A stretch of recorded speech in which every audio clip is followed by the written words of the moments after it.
Evolutionary.org Underground Supplements episode 26 is coming your way. Today's going to be a fun one. We're going to talk about the best supplements for injuries. And in this one, we're going to go over a few different topics. We're going to talk about injury prevention and recovery, experiences with injuries, best supplements for types of injuries, non-supplements guys stack for injuries, and best supplement companies out there. So this is going to be a really good show. You guys are going to learn a lot, guys and gals. So first, we're going to Mobster talk a little bit about the podcast a little bit, Mobster. Give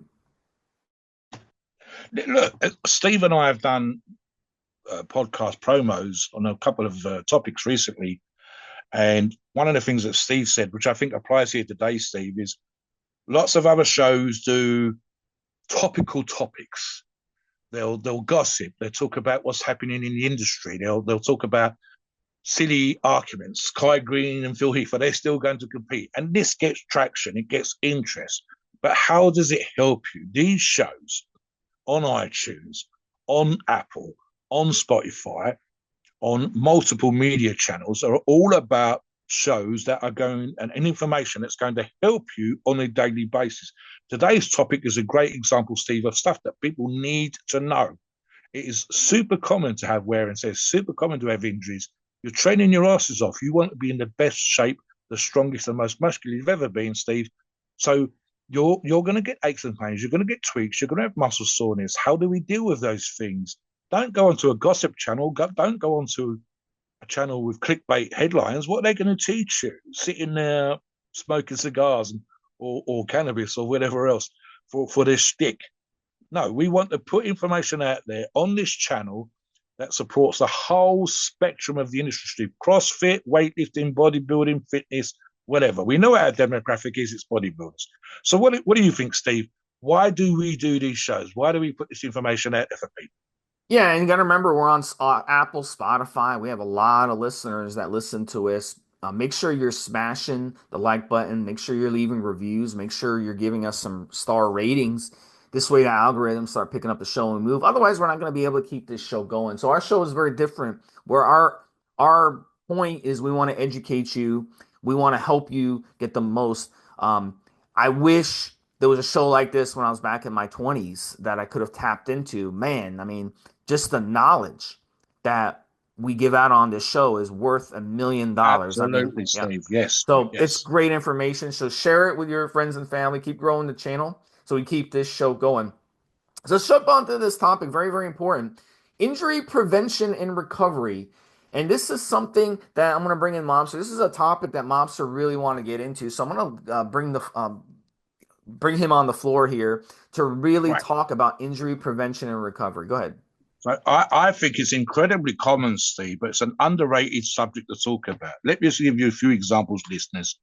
And I guarantee you, if you're not nodding at two or three of these, I'd be very, very surprised, right? So even if you don't want to be the next Mr. Olympians, we occasionally see people talking about just getting into shape, just looking good for the beach. And these are worthy things to do.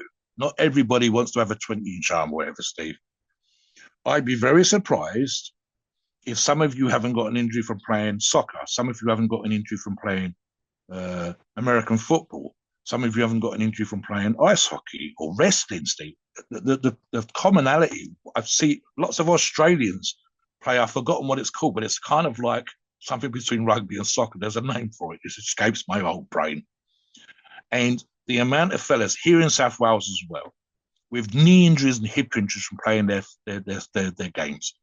And again, American football, when you've got a linebacker crashing into you, don't please tell me that you're not walking off that field with at least a few bruises and whatever else. And what else have we talked about? Even at the top professional level, you will have the importance of recovery is become a thing in and of itself. There are strength and conditioning coaches working with soccer teams here in the UK, Steve, that never had it. You've had it in American football for years.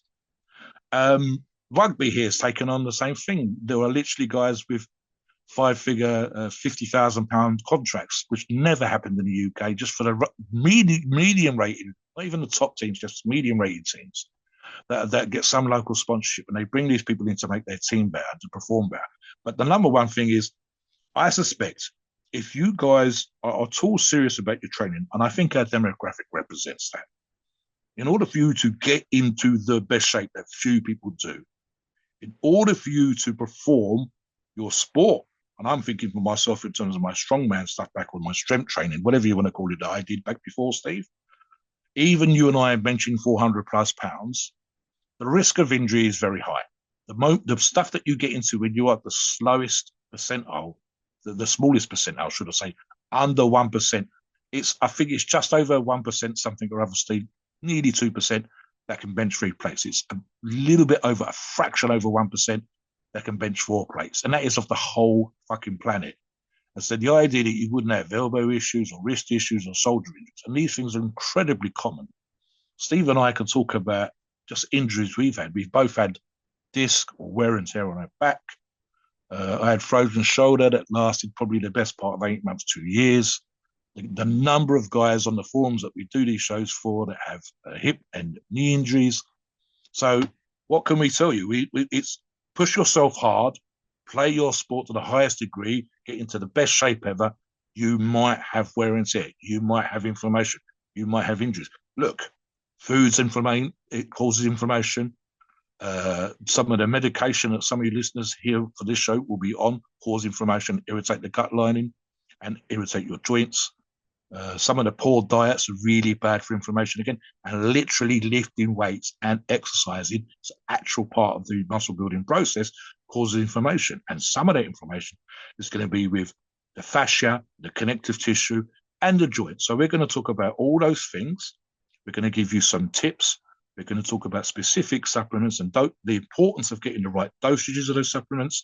But more than that, I think what we'd like to do as a takeaway from this show, Steve, is have people nod their heads, oh yeah, that aches and this hurts and whatever, which is kind of part of the grind, but give you some ideas, give you some suggestions, talk about these things so that you lessen the impact of killing it in the gym, you lessen the impact of being successful with your targets and your aspirations in the gym, so that you go away, you have a longer time training, less time out at the gym, quicker recovery from training, and slowing down the wear and tear. And the reality is, and I'll use myself as an example, as we do these shows, right now I'm 60 something years of age, not quite 61 yet, Steve. And I've had the odd issue, and Steve's had the odd issue. Steve's a lot younger than I am, and it's just a fact of life. We wasn't meant to live this long. Primitive man, we talked about it on other shows, 35 was an old man of the tribe. And we do very well with things that keep us alive, medications and medical science. But there are some natural alternatives as well as these supplements that are going to help you. So what do you think about that whole spectrum there, Steve? I'm thinking just specifically our audience is going to have some of these things at some point in their training. Yeah, and look, the number one way to fix injuries is to prevent them in the first place. And that's by doing proper warm ups, stretching, learning how to train around injuries, lots of different things. A lot of times, what happens is in life, when we're younger, I used to do a lot of activities when I was younger. I'd get injured. 2 days later, I was healed. Everything was back to where it should be. As I got older, those little nagging injuries that would pop out, they wouldn't go away. They would get worse and worse, or they turn chronic. So Yeah. what happens is you have to realize that, as Mobster said, we're not designed to live this long. So what happens is to our bodies as we get older, you're not going to just be able to depend on your body to heal. You're going to have to start taking supplements, and you're going to have to start doing other things. We're going to talk about supplements in a second. But look, one of the ways that you can prevent in the weight room is by doing proper warm ups. And a lot of people don't do it.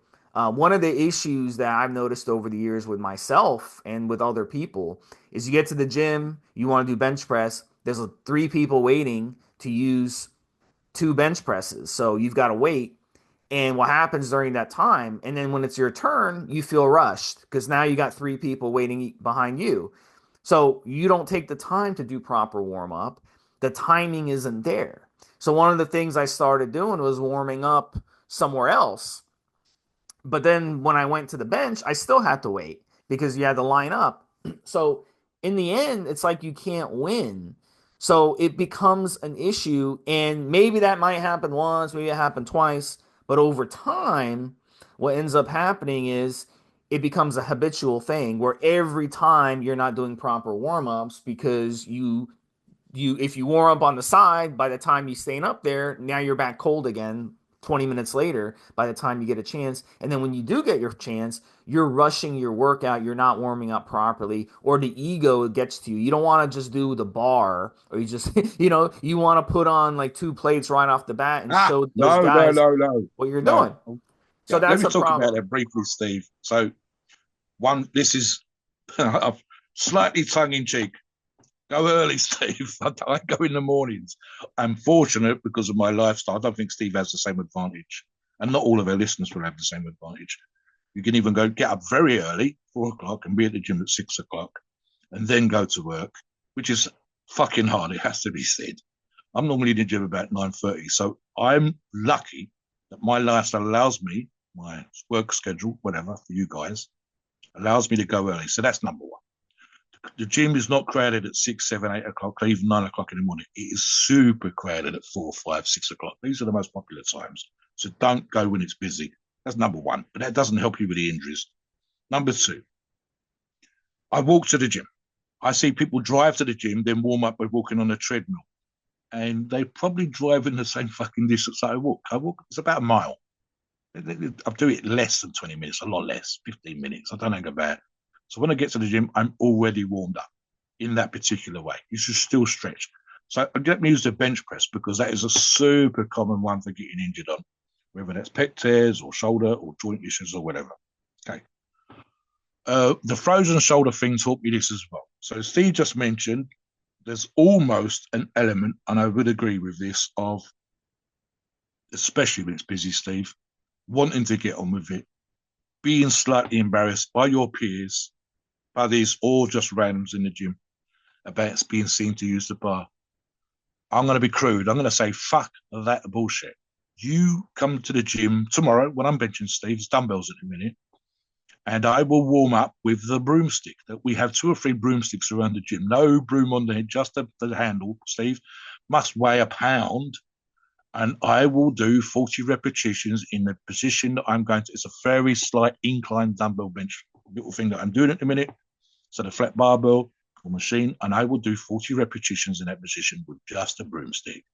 And then my next set, still warming up, is the bar. I don't give a fuck if people look at me and go, why is that 300+ pound guy that I know that can bench 4.5, nearly 5 plates a side, just using a broomstick and a bar? Because I don't want an injury. So this is the thing, and you will see this. And the top athletes, and I'm thinking again, strongmen, bodybuilders, whatever, it's almost, Steve, as though we need to be less embarrassed and get an injury, and then you'll see every single one of those people benching with the bar, benching with really light weights, taken 5 or 10 minutes because they've had the pec tear, they've had the shoulder strain, they've had the order, and fuck being embarrassed. There are many stories, and I'm sure Steve's seen a couple of examples of this, of guys that were coming to the gym in the winter, Steve, with their coat still on. I've seen lots of these little stories over the years. And they come in with their coat on, bullshit with their bros, flop onto the bench, coat still on, still wrapped up, and start unrack 3 plates. And they got away with it again and again and again. And then one day they came in, for whatever reason, they'd had a hard day at work the day before, and boom, the pec goes. And if any of you have seen videos of pec tears, that is just, it's like the movies where we see someone gets kicked in the balls. Steve. If you lift weights and you see someone's bicep tear on camera, or quad tear on camera, or pec tear on camera, it's one of those that makes you go, ooh, and you know they didn't warm up. You know they wasn't ready. You know that they were super lean. So listen, the importance of warming up, I don't spend, and I'll read this little point. I'll go over this little point as well. There are some people that might spend half an hour. I would argue that's too much. My warm-ups take me 5 minutes. I do the same progression to the working set, and then the working set is balls out. So I'm always doing those kind of warm-up sets. I'm always working my way up to the working weight, but I'm not spending half an hour trying to do the splits, put me leg over me shoulder, kung fu kicks and groin stretches and all that kind of stuff. It's almost too far in the other direction, but you should 100% be ready. And trust me, you are not ready to go straight from the gym, from the cold, from the hot, whatever, just because you feel warm and feel okay. and immediately bench 2, 3 plates. You need to do these things. You do not want to learn the hard way. And even just a small muscle tear or a small muscle strain, something like that, partial tears that are quite relatively easy to recover rather from than the full tear will teach you that lesson. So I, w- warming up, yes, Steve, absolutely. I was at a competition, and I have to feel for the people. I was there a few weeks ago doing a judge at a weightlifting competition. There was so many people whose weightlifting has grown substantially. There was so many people competing, so many high schoolers competing that they had to wait literally 2 3 hours before they were up, and then between their lifts, they had a short amount of time in some cases. You know, they had like less than 5 minutes. So what they would do is they would kind of leave the area and go do push-ups on the side to keep themselves warmed up. But is the push-ups helping them do more weight? No. But it's actually, at least it's going to help them hopefully prevent injury. But you're maxing out a 1 rep max doing, almost really more than you've ever done in your life. You're trying to really push Yes, yourself and do a PR, yes. and you don't have that benefit warm up. So imagine the type of damage you're doing in that situation. So these are extreme situations, and you should never put yourself in that situation where you're having to do 1 rep maxes while Yeah. standing around 2 or 3 hours. It just doesn't make any sense. Let me give you an example, and I think you and I have used this on a couple of shows when we've been talking about other things, American football and rugby again, Steve. Similar sports, but obviously the true fans would argue differently, but that's by the by. So some years ago, bearing in mind I live in Wales, and Wales has got arguably one of the best rugby teams in the world. And what I'm about to say will apply to both sports and the benefit of warming up. So some years ago, Rugby England was the World Cup winners in rugby. Whatever the top game title, whatever it is, they won.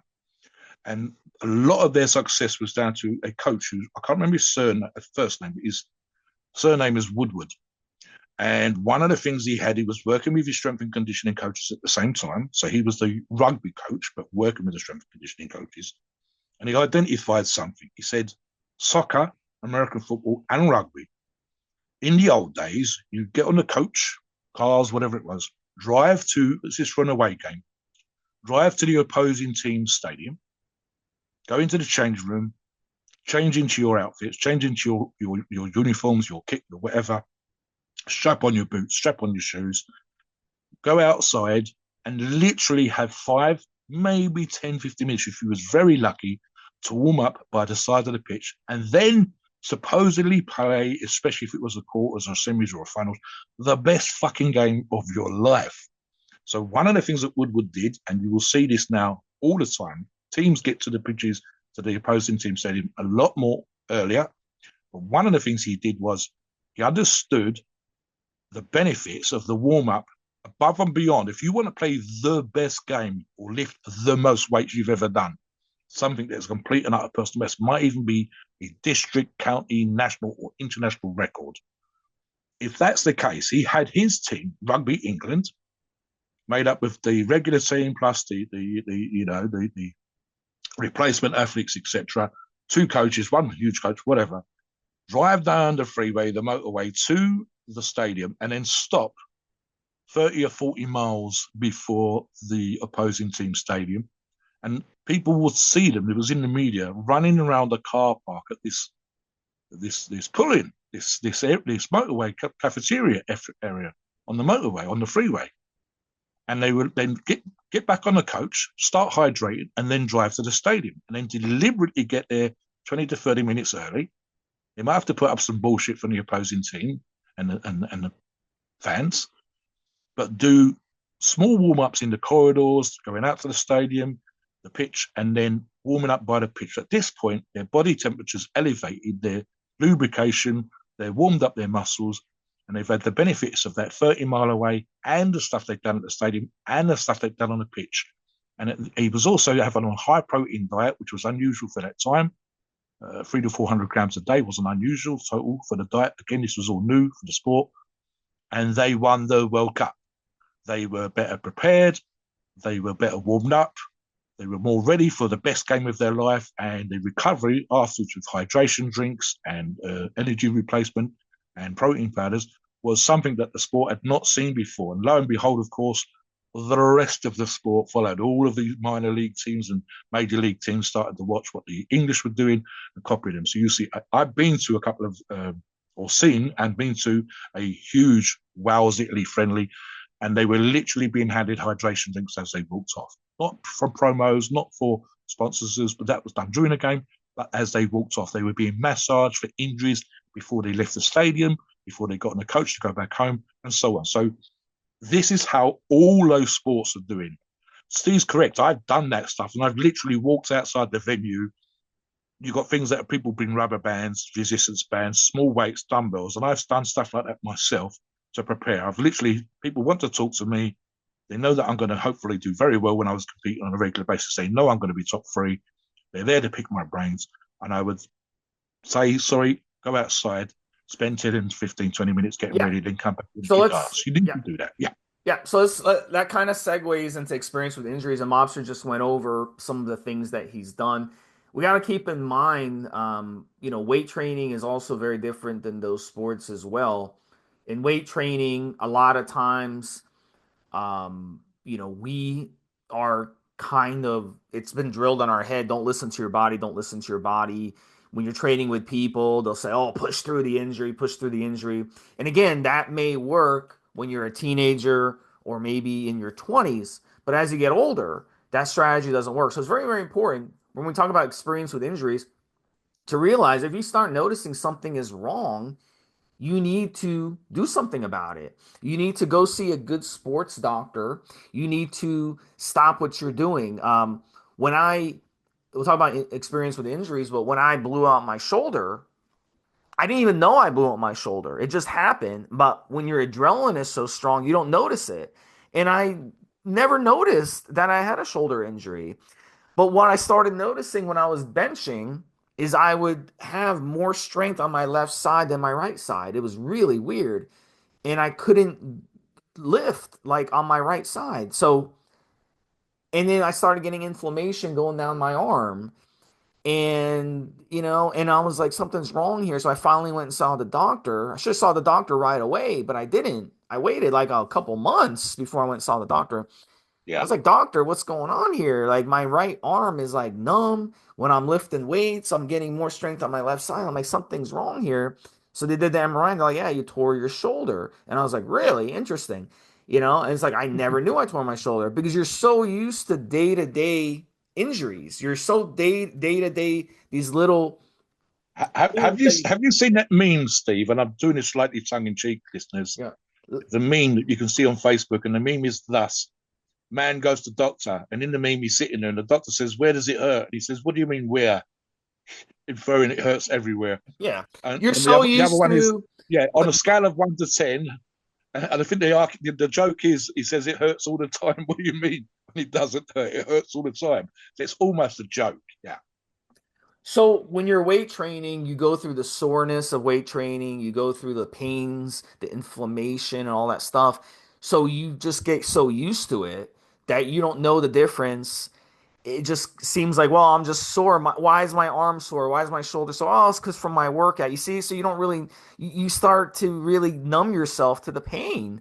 And I went to the doctor, and the doctor was shocked. The doctor is like, I can't believe I deal with baseball players all the time because this particular doctor actually was the doctor for a Major League Baseball team. He's like, I deal with pitchers and baseball players who have these types of injuries, and they come to me crying like a baby. And then he's like, I can't believe you went through this. I was like, doctor, there was some nights where I'd wake up in the middle of the night and I couldn't even raise my arm above my head. My shoulder hurt so much I was in pain. But I figured, hey, Yeah. it's just from a hard weight training session that I had 3 days ago. So here's the thing: what helped me, and this is going to be golden information. This is stuff you have to do. Okay, it's just like taking care of your pool, or taking care of your car, or taking care of your lawnmower, or taking care of your pet. All right, people Yeah. take better care of those things in their own body. Yes, You've then got to they do do. of themselves. So let Exactly. me, yeah, before Mobster, I'll let you have all the time in the world, but let me just go through a couple things that helped me. And the Yes. first one was hot yoga. And hot Yeah. yoga helps because instinctually as adult humans, we lose our instincts.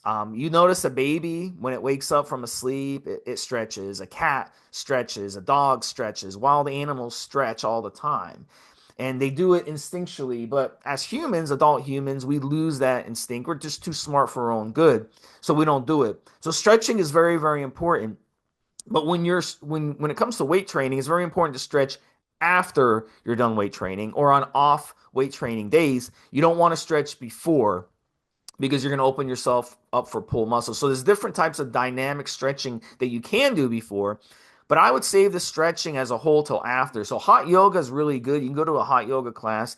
It's a hot room. So you're able to overstretch in a safe manner and you're really able to increase your mobility and flexibility and really lubricate those joints. Option number two that I recommend is called an inversion table. An inversion table is good because it will actually decompress your spine and your joints and everything. And you can buy an inversion table for like $150 on Amazon. They're not expensive. You don't need to go and spend a six, $700 on an expensive one. So that's a good option. You get in it and you go upside down. And these were actually very popular back in the 60s and 70s in gyms back in the day. But now you won't see any gyms that have inversion tables.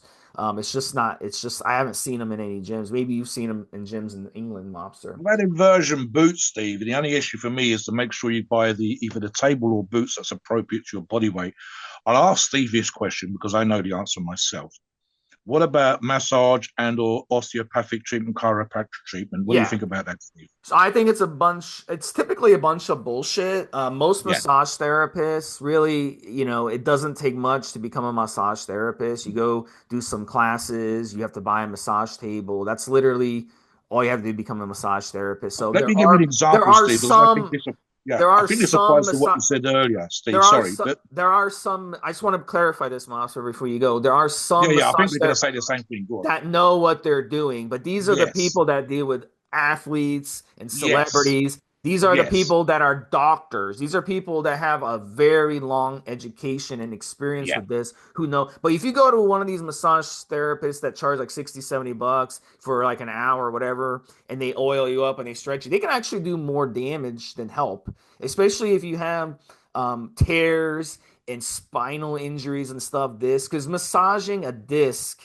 is going to make it worse. It's just like taking an ice cream sandwich and you start massaging the ice cream sandwich. It's going to make it worse. It's going to cause more damage. So I tried massages and it actually made me worse. So absolutely, it can hurt you. if you can Chiropractic, find one, Steve, like you said, and I've been lucky with one in Cardiff for this example, and I'm also thinking of seeing Jay Cutler and Ronnie Coleman on their DVDs back in the day, who works with top professionals like Steve said. My one in Cardiff, I forget his name, so some time ago now, and I really should. I'll get to that point in a minute. He was working with the top players from the Cardiff rugby teams. There's two big teams in Cardiff. And the advantage of having someone who was used to working with 250, 260 pound athletes was fantastic. Obviously, I was training specifically for strength, so he wasn't used to having 280, 300 pounds like I was at the time. But that was great. What I was referring to the DVDs was, and there's a few others I've seen examples of this, and a lot of these are on YouTube now, where they were getting deep, deep tissue massage on a regular, weekly, or more frequently, occasionally twice weekly basis. And again, that's a lifestyle thing, disposable income, or whatever else. But again, to reiterate what Steve said, what I've just said, find someone that knows or works with athletes like yourself, not someone that just does it almost as a hobby or a side hustle or whatever else. Someone that specifically works with people like you, that's muscular, likes to lift weights, likes to push their body, wants to get into shape. Just as an example, Steve, I posted a photograph of a buddy of mine that was doing a photo shoot the other day, and he went and had a lymphatic drain something or other massage, where essentially they massage parts of your body till you lose the excess water. So there's a tip again. This is just for top people competing on stage about getting that last bit of water out of your system, because sometimes I the think that chiropractic. inflammation holds water. Yeah. Yeah, I've been to chiropractors before. I think it's a bunch of bullshit. It's usually, just the guy you go in there, he cracks your back a little bit, then they do some physical therapy on you. It's absolutely worthless and it's actually dangerous in a lot of cases. You're having people crack your neck and crack your back. You can get paralyzed from something like that. It's happened before. There was a guy, he went to the chiropractor cracked his neck, and then he left there not feeling good at all. He went back to the chiropractor. He's like, I'm in pain. So the chiropractor said, okay, let me crack your neck again. He cracked his neck again. He ended up paralyzing him. So I Mm. mean, there's this is chiropractors are not recognized by medical professionals as being anything more than snake oil salesmen. So, but like I said, same thing with massage therapists. There may be one guy, look, and a lot of times it's a placebo effect, but cracking joints and cracking bones and whatever the hell chiropractors claim to do, there's no medical evidence that that heals injuries. That's just, it's a bunch of BS. And Mm. I'm sorry to say that. And if you think that your chiropractor is helping you, you're just throwing your money away, in my opinion. So, but look, at the end of the day, you've got to do it. And the third thing I was going to get to is Tai Chi. And Tai Chi also helped me. It helped me with nerve issues. I was having a lot of numbing in my fingers, and Tai Chi really helped increase the mobility and flexibility in things like my elbows, for example. So, what I would do is I take a plate and I would hold it, and then I move the plate around. And in the gym, I would use a weight, a 5 or 10 pound weight to do this, and I kind of circle that weight, like kind of like a waiter holds a a plate over his head when he goes and delivers the food. I was doing that, but I Yeah, was circling it tray. Yeah, around. So this yeah. increased the circulation and helped with the nerves in my elbows and in my wrists, and it really went a long way to help my healing process. But this is something you have to work on day in and day out. This isn't something that you can just do Tai Chi one day and bam, oh my God, I'm healed, or do hot yoga once. It's No, healed. no. It's a progressive thing that you have to keep doing. And a lot of people out there, if you've never stretched before and you're not a flexible person, you're going to open yourself up more for injuries. That's just a fact. The most flexible bodybuilders or any athlete has a less chance of getting injured. That's just the way it is. So you have Yeah. to if you're not flexible, you need to work on it, but it's not going to happen overnight. You have to continue working on it, and you have to put in the time, because it's not something that's going to happen overnight. Let me give you just as a finishing on this thought, and then we'll talk about natural things you can do, stuff you can do in your own home, and of course, products, dosages, etc. So, one of the analogies I've been using for the last year or two is what I call the flickering red light, meaning don't ignore something until it's a klaxon going and the alarm bell's going off, Steve. Imagine you've got a huge control panel on your body, and all the lights bar one is green. It's just flickering over in the corner there, Steve, a niggling, tiny little pain. You could ignore it until it starts flashing a much brighter red, and then you ignore it some more until it's a red light and it's on all the time. And then finally, alarm bells are ringing and it's warning muscle tear, muscle tear. I try to now only let it get to that flickering red light status. And the moment I get the tiniest little niggle or the tiniest little suggestion of a back spasm or muscle ache or whatever else, I will take an extra few minutes that day, an extra few minutes over the next week or two, here and there, to make sure that I remember that that little light was flickering and pay more attention to that joint, pay more attention to that disc, more attention to that connective tissue, and just that little tiny bit more, whether it's stretching or warming up, like Steve said, to make sure that doesn't happen. So don't ignore it until it's you have to go to surgery. Don't ignore it till you have to go to the doctors. Don't ignore it till it's torn. Make sure you pay attention to those little niggles, little stretches, and spend an extra few minutes that day, an extra bit more time on recovery, etc., etc. I mean, the classic one here, Steve. This is the last thing. Some of our listeners, and I know this from the forums, like to train all the goddamn time, 7 days a week. The more sensible ones, and even then, I think it's a bit excessive, is 6 days a week. Here's what I would suggest, just as a final thought. I prefer, and it's my own experience, 4 days a week. What you can do if you like to train or you like to be active is do what we call active recovery. That doesn't mean go to the gym and kill the weights again. It means doing a stretching workout. It means doing limbering exercises, doing stretching, doing the yoga, like Steve says, and make that almost, but not quite like a training session. So at least in terms of you're being occupied, you're being physical, you're still doing something. If you must be that frequent in terms of 6, 7 days a week, But the training, the weightlifting, the bodybuilding is 4, maybe 5 days a week, and the rest is active recovery. You recover, you get over those strength training sessions, the bodybuilding sessions, with the days off. And unfortunately, there's a small percentage, Steve, they love to train so much. They're the ones that are going to be constantly inflamed. They're the ones with really high risk for injuries. Let's talk about things like, Steve, here's some natural and some supplemental suggestions. Let me ask Steve to talk about fasting and also one of your favorite topics, Steve, bone broth. Yeah, before we get into some of the harder supplements, so fasting, a lot of people are really misinformed about fasting. They don't understand how fasting works. So obviously you need proper nutrition, to heal injuries. We all agree with that. But you also need fasting because what happens is if you don't give your body a chance to heal itself, it's not going to heal itself. So taking a break from weight training and fasting can be a great thing. And this was also one of the things I did when I was in my mid 30s is I took a break from the gym for a full 2 weeks and I fasted for that full 2 weeks. And that gave my body a chance to rest, recover, and repair all those injuries I was giving itself. So a lot of people think, well, you have to continue taking supplements, you have to continue taking food because you need your vitamins and minerals.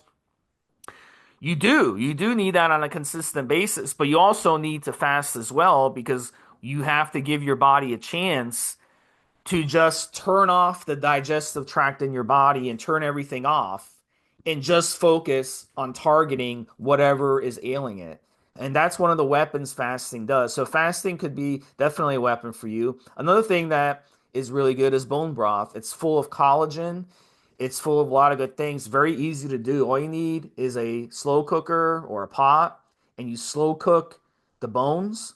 You can use any type of bones. A lot of people like to use grass-fed beef bones that have very thick ones that have a lot in it. If you go to any health food store, any decent health food store, they'll have those in the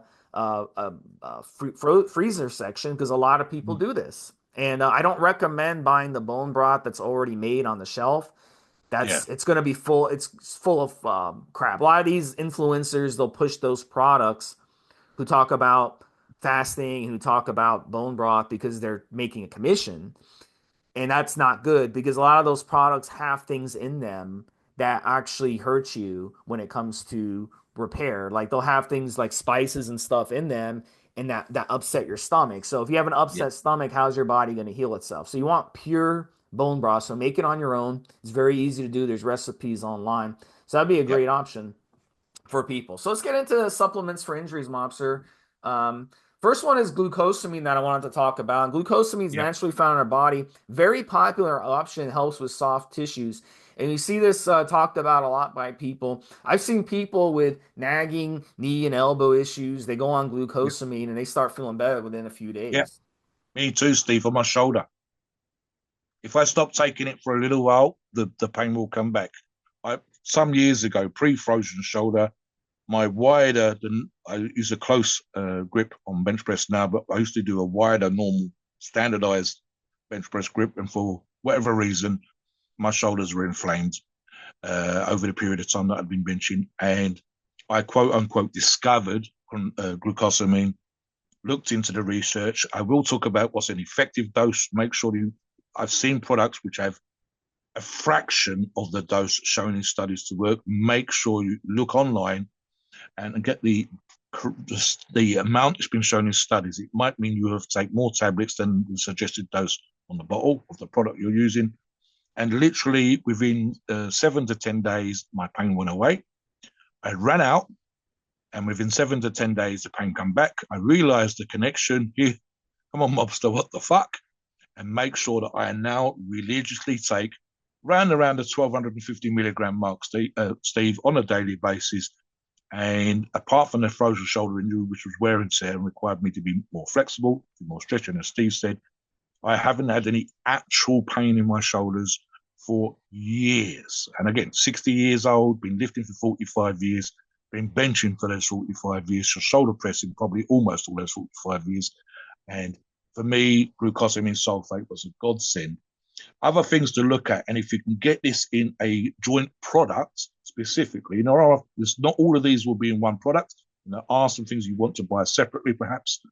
Chondroitin, Steve, typical.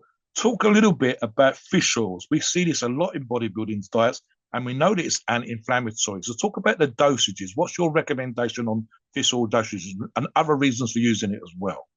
So there's a couple different options when it comes to this. There's fish oil, there's also krill oil, and a lot of people don't understand what krill is. Krill is not a fish, and No, I've had arguments with people over small this. crustacean, isn't it, Steve? A tiny Yeah, it's like crustacean. a little shrimp. And Yes, yes, a lot of you who have aquariums, saltwater aquariums or even freshwater aquariums, you'll buy the krill and you'll put some of that in there and the fish will come and eat it. So yeah, it's a little crustacean. But anyway, that's beside the point. The point is that these also have excellent ability to heal yes, in the body. So a yes, good fish oil supplement is something you should also, possibly look at doing. Or you can just, go and get wild caught oily fish like the mackerel yes, family yes. is a Salmon, great, yes, yeah. The problem with salmon is typically farm raised, so you want yes, to make sure. So fish oil, the common dose is 250 to 500 milligrams per day, combined EPA and DHA. So this is yes, going to be a good option. Bodybuilders will use even more. Bodybuilders will yes. push, 1,000, 2,000 yeah, milligrams or more. Yeah. even 3 grams. But I don't think you have to go over 3 grams. You'll start noticing maybe some diarrhea if you run. My personal preference, Steve, here, and I've got some here, is for the equivalent of 2,000 milligrams a day. That's just 2 capsules per day. Is part of my daily first thing in the morning supplement stack. All right, so the next one is hyaluronic acid, naturally found in our bodies. It will help the body. It's a moisturizer for the joints and also helps with inflammation. MSM is another one. We see a lot of people pushing MSM. It's found within cells in the body, helps with pain and inflammation, works great when stacked. It's very important to stack MSM to get the most out of it. Chondroitin, another one we hear a lot of. It's a great option for cartilage help, and it's a must for weightlifters. A lot of people, when they get older, Mobster, when they get your age or even my age, they start losing cartilage. And when you're bone on bone, you're in big trouble. So, this is one that you should start using right away. You don't wait to use it after you lose your cartilage. You use it, you use it before, you know? Yeah, This can yeah, extend your cartilage for years past where you want it. And yeah. then chromium is another one, helps with speed and recovery of healing. Cissus quad, great Cissus is antioxidant. great, Steve. I love cissus. It's an Yep. Indian herb, I believe. It was one of those ones. We wasn't talking about this 15 or 20 years ago, certainly not 20 years ago. But in the last 20 years, it's one of those. I forget the specific name for the Indian healing theories and studies. I believe there's an actual part of one of the religions that talks about this. And cissus was an herb that they'd been using in India for thousands of years, and it was one of those ones that almost in modern times was rediscovered by the West, and we realized. So, for example, here, Steve, this is, don't even ask me to pronounce the second part of the Latin name, but you want the extract of 1,000 milligrams. And it says here it's a part of the grape family and will increase bone mass, reduce pain, and reduce inflammation. I would absolutely, it's also, I believe, got high amounts of vitamin C in it. Vitamin C is another one we'll get to in a minute. I love this one, Steve. And again, if I've got a good joint product, should include a decent dosage, correct dosage of cissus included. What about copper, Steve? Yeah, copper, vitamins, other minerals, these all help strengthen bones and joints, and they're great for antioxidants. So Yes. these are supplements to look at. We've given you a lot of different options when it comes to supplements and combining. People talk about, Steve, calcium, and calcium's an obvious one, but I think there's an argument to be made, and this is ironic.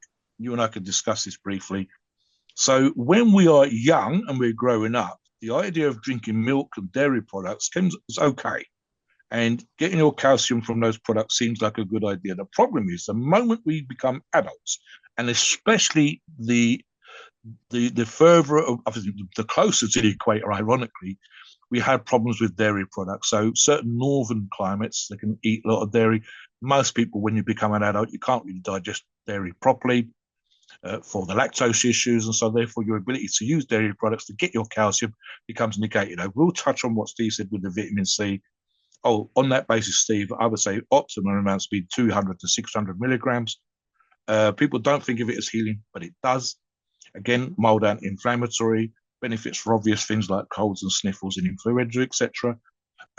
Look, what do we see quite often in restricted diets? I'm thinking specifically bodybuilders, and also a little bit, and I'll be slightly rude here, slightly preachy, saying, eat your goddamn veggies. The leafy vegetables will help. The red vegetables, the green vegetables, the yellows, the things that sometimes we almost go, I don't like to eat these things. They're all going to contain rich in antioxidants, rich in minerals and vitamins. And if you eat them just for that reason and for no other reason, then do so. I'm going to sound like a nanny saying, make sure you eat your veggies, but you should eat your veggies, if only to help with the benefits that I've just Yeah. described. Yeah, we talk about calcium. We store calcium in our bones. There was a big push by the dairy industry. They spent probably billions and billions of Yeah, dollars yeah, trying to yeah, on yeah, yeah. propaganda, Absolutely. trying to convince people that drinking more Here milk too. would increase and it's just not true. It actually leaches your bones of calcium. And so I haven't had dairy in like 20 years. So Yeah. and my bones are perfectly fine. I mean, I don't really know. I grew up on a lot of dairy and it didn't do me any good. So, look, the bottom line is, those are some of your options. Take a look at what we're talking about and really try different things out. But it's very important to take a preemptive approach to this, not a reactive. Don't wait until Yes. you're Yes. barely able to move and having problems to wake up and smell the roses on this stuff. So it's very important to combine all this stuff. So let's talk about non-supplement. Yeah. I, Non-supplement.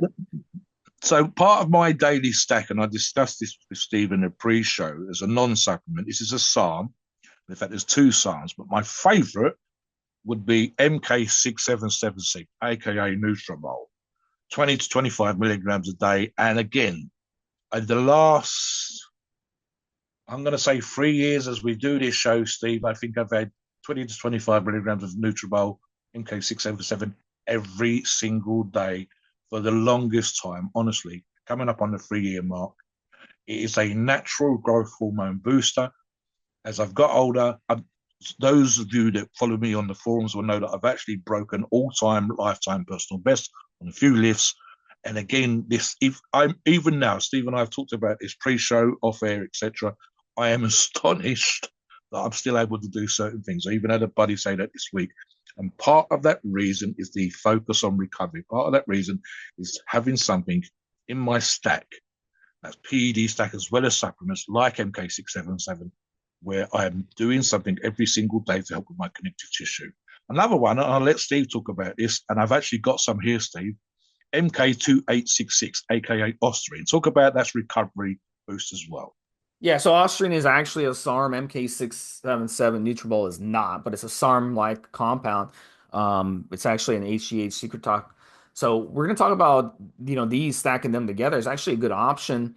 But you want to keep in mind with Austrian, it is slightly suppressive. So if you're a younger person, you may want to avoid Austrian until you get a little older you need to cycle it. Nutrabol I'm doesn't. on TRC, so that's not an issue. So you're right there, Yeah. Steve. Yeah. And with the other Nutrabol, things, yeah, Nutrabol, you don't have to worry about that. You can run Nutrabol for, non-stop, yeah. yeah. So you don't have to worry about suppression. Growth hormone is Some also, people cycle it, but I again, I'm on TRT, yeah. and I've stuck with having a year round at a low dose. Some people will cycle, but I think again, Osterine Steve's quite correct, and he's also correct about MK677 So not being a yeah. SARM. It's just categorized with SARMs, but it isn't a SARM. So there's a few peptides as well. HGH, which is a peptide, human growth Yep. hormone. Not something I would bother with when you're young, but as you get older, it might be something you want to look at. You can take it here and there. You can take it on a consistent basis.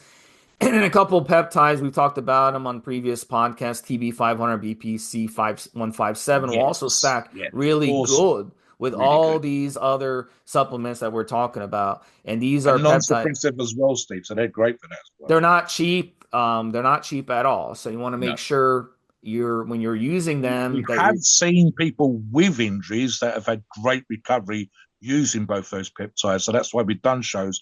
There might be an argument, maybe, and I have seen one or two members that listen to this show and on the forums again discussing it in that way, Steve, about micro dosing small amounts, some very small amounts, obviously, on a regular basis as arguably part of the healing stack, meaning not getting injured, staying injury free.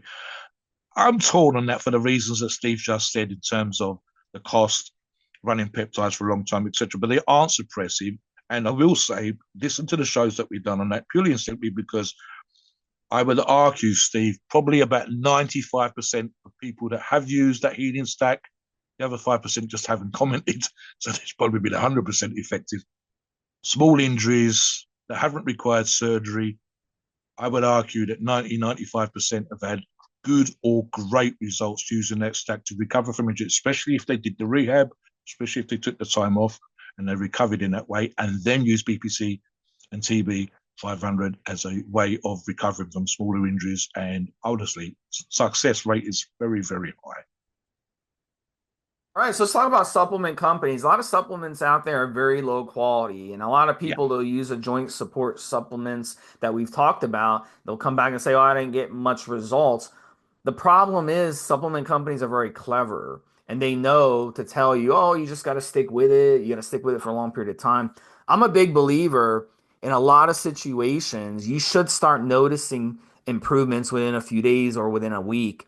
You should yeah, notice something. If you really know your body, you should notice something if you're taking a supplement for joints. That's a good quality supplement with a lot of different supplements that we've talked about. The MSM, the glucosamine, the yeah. chondroitin, the chromium, the hyaluronic acid, the cissus, all these stuff that should have in the formulas, you should feel something. And if you don't, it's not necessarily because all it takes time. It might be because it's just low quality. So the supplement industry is barely even tracked in the United States. Like the FDA maybe will check 1 or 2% of all supplements. They just don't It's the have same here, the Steve. Their manpower. business is trying to make money and they will skimp on the So, ingredient. They so will really, underdose the products.